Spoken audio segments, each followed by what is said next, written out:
Definitely not. Dhoni এমন একটা নাম যা শুনলে ক্রিকেট প্রেমীদের শিরায় শিরায় উত্তেজনা ছড়ায়। সম্ভবত 2024 সালের আইপিএল ম্যাচটাই ধোনির শেষ আইপিএল ম্যাচ, যেটা ব্যাঙ্গালোরের বিরুদ্ধে গতকাল খেলা হয়েছিল। ধোনি হলো একটা ইমোশন। ধোনির শেষ আইপিএল সম্বন্ধে সেহবাগ কী বলছেন? সেহবাগ বলছেন, 2-3 বছর ধরে আমরা এই টপিকের উপরেই কথা বলছি। আমি তো দেখতে চাই সেই মুহূর্ত যেখানে ধোনি হাসতে হাসতে শেষ ম্যাচটা খেলছে।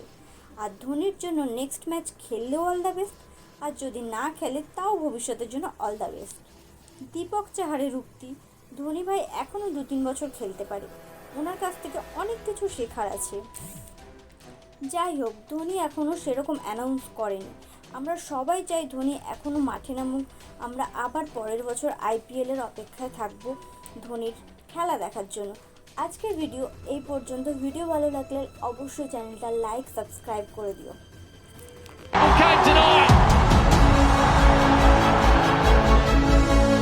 It's something, it will be more like a gift from my side. It's not easy for me, but the way they have shown their love and affection, I think that's something that I need to do for them.